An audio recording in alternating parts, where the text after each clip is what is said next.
Monsieur le bourgmestre, vous évoquez souvent l'amitié comme étant une vertu essentielle. Au niveau de l'enseignement, c'est aussi quelque chose d'important. Comment est-ce que vous faites pour établir ces connexions entre les différents réseaux? J'ai peut-être l'air, à vos yeux, quelque peu naïf lorsque je dis que pour être bon municipaliste, il faut aimer les gens. C'est vrai que je fais peut-être mon de naïveté, mais je suis comme Régis Debray, je ne confonds pas l'amitié, c'est-à-dire le débat, l'échange, la confiance que l'on doit avoir dans l'intelligence de votre interlocuteur, de sa bonne foi, avec évidemment la fraternité. Fraternité, ça sous-tend une solidarité spontanée.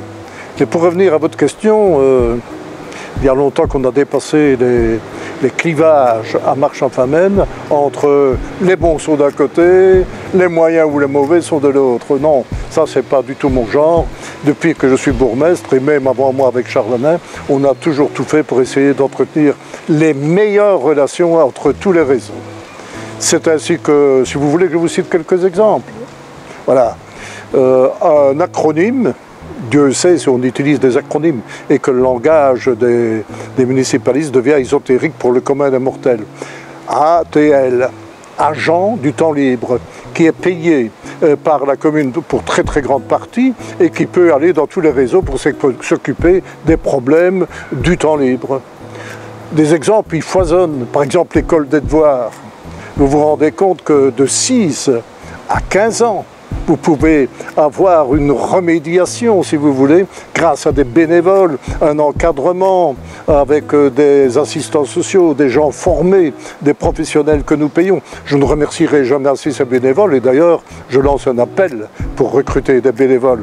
Vous avez l'école des devoirs, vous avez aussi l'accueil extrascolaire avec ce petit bus qui le mercredi après-midi ou les journées pédagogiques va recruter les enfants dans tous les, reprendre les enfants dans tous les réseaux pour s'en occuper. Vous voyez, donc on peut dire franchement qu'on dépasse vraiment ces clivages et qu'on veut travailler la main dans la main.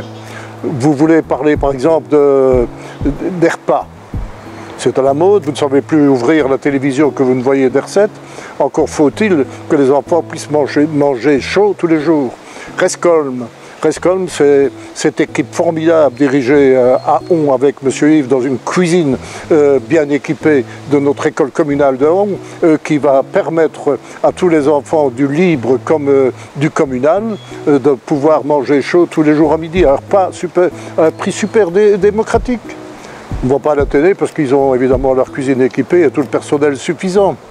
Voilà donc quelques exemples, on peut continuer de la sorte.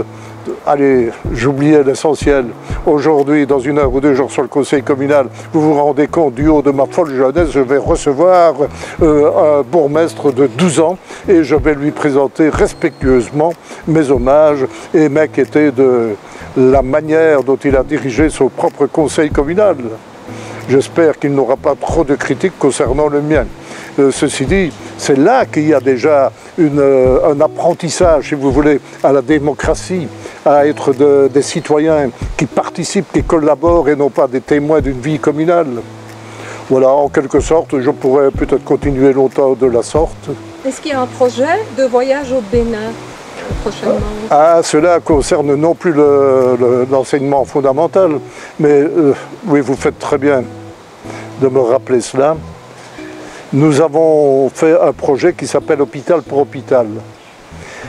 L'année du bénévolat, l'année européenne du bénévolat, j'ai lancé l'idée que les poètes qui seront en réto l'année suivante pourraient partir au Bénin, au Burundi à l'époque, mais c'est devenu un pays plutôt insécurisé, pour travailler dans un hôpital à côté des jeunes qui ont le même âge qu'eux, au sein de cet hôpital.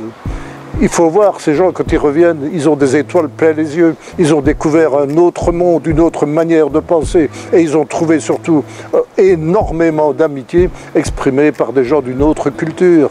C'est peut-être ça, surpasser, si vous voulez, tous les clivages et tous les a priori. Voilà, en quelques mots, ce que je voulais vous dire. Monsieur le bourgmestre, dans le domaine du livre, il y a deux activités qui sont intéressantes ici à Marches. Les boîtes à livres et l'initiative que vous faites avec le second roman. Oui, j'ai lancé le prix du second roman, mais nous n'allons pas en parler. C'est un succès littéraire important en Belgique, à mon avis le plus important. Mais la boîte à livres, c'est une idée lancée par un conseiller communal, Philippe pour le prénommer, qui nous a dit un jour qu'il avait vu dans une région de France des boîtes à livres, des boîtes qui avaient l'air, si même de cabines téléphoniques, vous voyez, des téléphones anglais. Et alors nous avons compris cette idée au vol, parce que nous considérons que la lecture c'est quelque chose de super, et nous avons demandé aux techniques et aux professionnels des deux réseaux libres officiels de pouvoir faire ces boîtes à livres que l'on retrouve déjà un peu partout. Les gens vont déposer un livre, le voisin va le rechercher, en dépose un autre. C'est un échange culturel qui marche du tonnerre de Dieu le Père, et je suggère à tous les bourgmestres de le faire. On va terminer par la sécurité, si vous voulez bien, avec le brevet vélo. Qu'est-ce que c'est? Oh, le brevet vélo, mon Dieu, madame, c'est très simple. On veut apprendre, initier à la sécurité routière les enfants. Moi, personnellement, je suis convaincu que le code de la route devrait être initié dès le plus jeune âge. Vous voyez le nombre de personnes blessées, accidentées. C'est une question de fair play, c'est une question de culture. Et nous voulons démarrer depuis le plus jeune âge, depuis le primaire. Vous êtes bien renseigné, madame, vous faites compliment.